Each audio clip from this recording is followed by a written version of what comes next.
दोस्तों स्वागत है आप सभी का आपके अपने YouTube channel trading journey with Nitin में। आज के कैंडलस्टिक सीरीज के इस तीसरे वीडियो में हम लोग हैमर कैंडलस्टिक को बहुत ही डिटेल में सीखने वाले हैं। हम लोग इस वीडियो में हैमर कैंडलस्टिक के बारे में सीखने वाले हैं कि कैसे इस कैंडल पे ट्रेड किया जाए, यानी उसकी ट्रेडिंग की स्ट्रैटेजी, क्यों ये कैंडल बनती है, उसे हैमर कैंडल ही क्यों बोला जाता है, कहाँ ट्रेड करना है कहाँ ट्रेड नहीं करना है, इतने डिटेल में हम लोग इसमें सीखने वाले हैं। तो चलिए आज की इस लर्निंग जर्नी को शुरू करते हैं। जर्नी को शुरू करने से पहले दोस्तों मैं कुछ बताना चाहता हूँ कि ये सीरीज का तीसरा वीडियो है।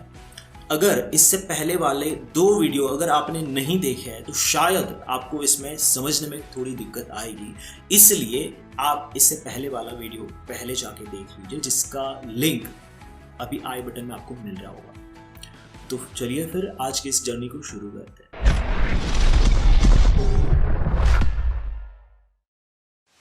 दोस्तों हैमर कैंडलस्टिक वैसे तो एक बुलिश कैंडलस्टिक होती है, मतलब इस कैंडल के बनने के बाद प्राइस के ऊपर जाने के चांसेस बहुत ज्यादा होते हैं।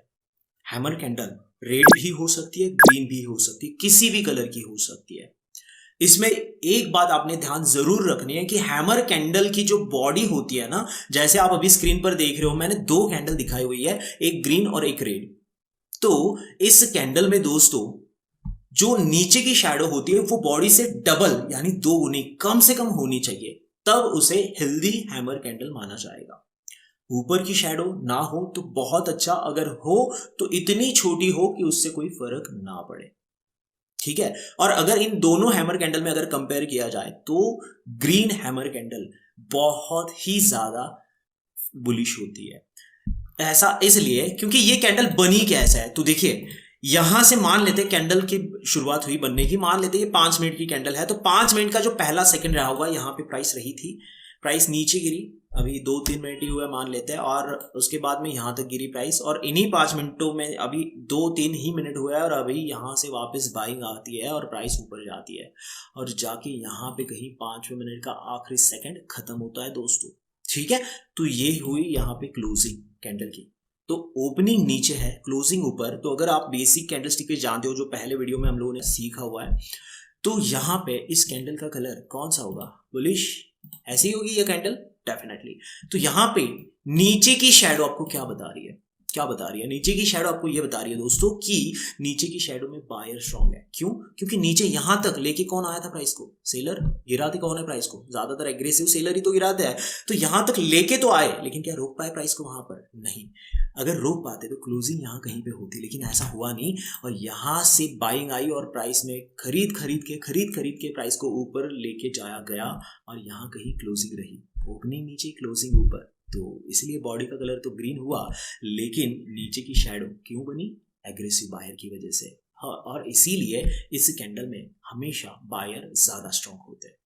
तो कोई फर्क नहीं पड़ता बॉडी का कलर रेड हो चाहे ग्रीन हो, ओके। और इसका अगर नाम का लॉजिक अगर समझा जाए तो आपको क्लियरली क्या ये एक हथौड़ी की तरह नहीं दिख रही है, और इसीलिए इसे हैमर कैंडल बोला जाता है। अब आगे बढ़ते हैं और इस कैंडल की ट्रेडिंग स्ट्रैटेजी को समझ लेते हैं। दोस्तों इससे पहले वाले वीडियो में हम लोगों ने ये समझा था कि बुलिश कैंडलस्टिक पे कैसे ट्रेड किया जाए। मैंने कुछ 7 चेक पॉइंट दिए थे आपको, अगर वो सही से फॉलो होते हैं ना, बहुत अच्छा आपको एक्यूरेसी मिल जाएगी। तो उसमें हम लोगों ने ये सीखा था कि कोई भी बुलिश कैंडल एक सपोर्ट पे बननी चाहिए। क्यों? क्योंकि वो जो सपोर्ट है, क्या आती है सपोर्ट पे? बाइंग आती है। प्राइस एक्शन का जनरल रूल है ये, बाइंग आती है ना, इसीलिए कैंडल सपोर्ट पे बननी चाहिए। उसके बाद दूसरा चेक पॉइंट क्या था कि दोस्तों कैंडल एक डाउन ट्रेंड में होनी चाहिए या डाउन ट्रेंड के बाद बननी चाहिए। क्यों?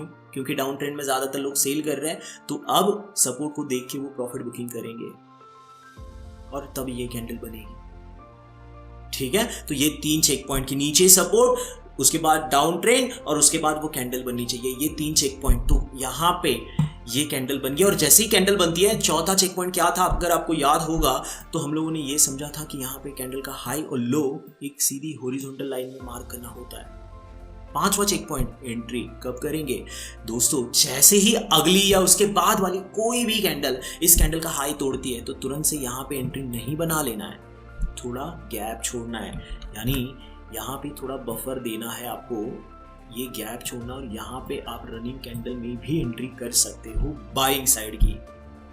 उसके बाद स्टॉप लॉस कहाँ रखेंगे? स्टॉप लॉस तो जो कैंडल बनी है, कैंडल का लो है और नीचे जो सपोर्ट है, इन दोनों के नीचे रखेंगे स्टॉप लॉस। क्यों? इसका बहुत ही डिटेल लॉजिक पहले वाले वीडियो में हम लोग सीख चुके हैं। वो ये था कि यहाँ से अगर प्राइस गिरती है, गारंटी है क्या प्राइस ऊपर जाएगी? नहीं, चांसेस है ज़्यादा कि प्राइस ऊपर जाएगी।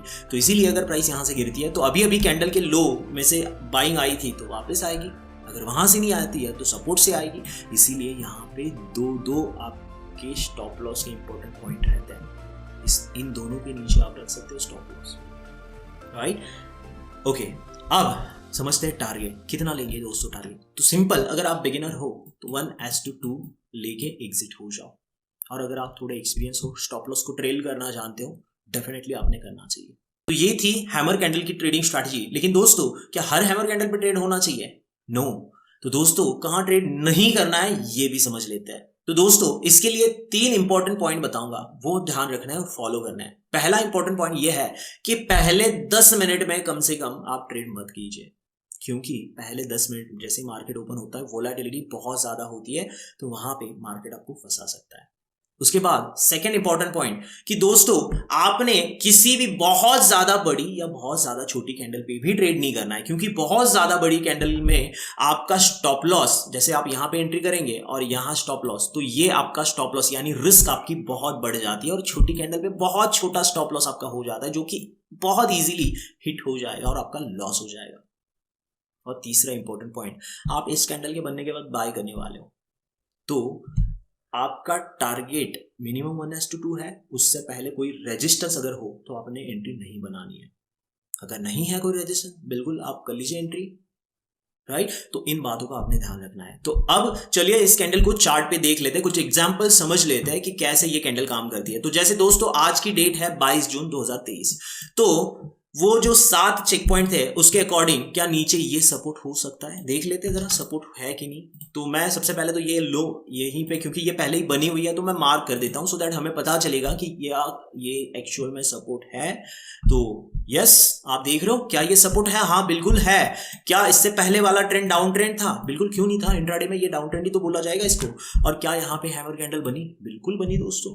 अब क्या करते हैं हम लोग? कैंडल का हाई लो मार्क कर दे। तो मैं सीधी हॉरिजॉन्टल लाइन में या रे में एक ये मार्क कर देता हूं। तो लो अलग से कोई करने की जरूरत नहीं है, हाई मैंने मार्क कर दिया है, क्योंकि कैंडल का जो लो और सपोर्ट है वो एक ही है। अब जैसे ही कैंडल का हाई टूटा, हम लोग एंट्री बनाएंगे बाइंग साइड की। तो यहाँ पे टूटा हुआ है तो बफर देखिए, यहाँ पे एंट्री होती है कम से कम, है ना? और यहाँ पे नीचे स्टॉप लॉस। तो ये हुआ आपका 66 पॉइंट का स्टॉप लॉस। तो अगर 66 पॉइंट आप स्टॉप लॉस देने के लिए तैयार है, तो टारगेट कितना बताया था मैंने? 1:2 मिनिमम। तो चलो 1:2 पे ध्यान रखो, बस नीचे ये देखो हो गया 1:2, यानी 2 गुना स्टॉप लॉस का। तो इस तरीके से ये कैंडल काम करती है, और ये आज ही के मार्केट में, लाइव मार्केट में, ये हम लोगों ने ट्रेड भी किया हुआ है लाइव बैच में हमारे। ओके, और कुछ एग्जांपल्स देख लेते हैं।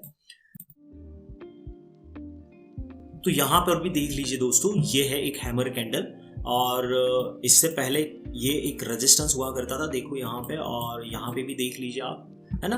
तो ये डेफिनेटली अब की बार यहाँ पे सपोर्ट बना हुआ है। डाउन ट्रेंड चाहिए था, मिल गया। नीचे सपोर्ट चाहिए था, वो भी मिल गया। कैंडल बननी चाहिए थी, बन गई। अब इस कैंडल में आप ध्यान से देखिए, ये वैसे तो रेड कैंडल है और ऊपर की साइड में शैडो है, लेकिन ये बहुत छोटी है दोस्तों, कोई फर्क नहीं पड़ता, है ना? तो नीचे की शैडो काफी बड़ी है, जो मुझे चल जाएगी। मतलब ये हेल्दी हैमर कैंडल हम लोग समझेंगे, और इसे ट्रेड डेफिनेटली करना चाहिए। तो कैंडल का हाई और लो मैं हॉरिजॉन्टल लाइन में मार्क कर देता हूँ, ठीक है? अब इस वाली कैंडल में यहाँ पे एंट्री होती है आपकी, स्टॉप लॉस यहाँ पे, राइट? तो 51 पॉइंट का स्टॉप लॉस। तो टारगेट कितना होगा दोस्तों? ऑब्वियसली 102 पॉइंट का, है ना? 102 पॉइंट का टारगेट आपका होगा। तो ये रहा आपका टारगेट, ये आप देख सकते हो 1:2 रिस्क रिवार्ड। यहाँ पे हुआ क्या था, टारगेट के आसपास प्राइस ऑलमोस्ट गया था, लेकिन हिट नहीं हुआ था। टारगेट 1:2 मिल नहीं रहा था आपको, लेकिन वेट करना पड़ा, और आपके पेशेंस अगर आप में होते तो यहाँ पे पेशेंस डेफिनेटली आपको अच्छे रिजल्ट दिलाते, आपका टारगेट दिलाते, और यहाँ पे मिल गया आपको आपका टारगेट, है ना? तो इस तरीके से हैमर कैंडलस्टिक पे काम करना होता है। तो दोस्तों, इसके बाद वाले सेशन में हम लोग इन्वर्टेड हैमर कैंडलस्टिक को बहुत ही डिटेल में सीखने वाले हैं। ये कैंडलस्टिक की सीरीज होने वाली है अपनी, जिसमें एक एक कैंडल, मतलब ऑलमोस्ट सारी कैंडल हम लोग एक एक करके सीखेंगे। अगर आप भी इंटरेस्टेड हो स्टॉक मार्केट को सीखने में, तो प्लीज अभी इस वीडियो को लाइक करिए, शेयर करिए, और इस चैनल को सब्सक्राइब जरूर करिए। तो चलिए मिलते हैं अगले सेशन में इन्वर्टेड हैमर कैंडलस्टिक के साथ। Thank you.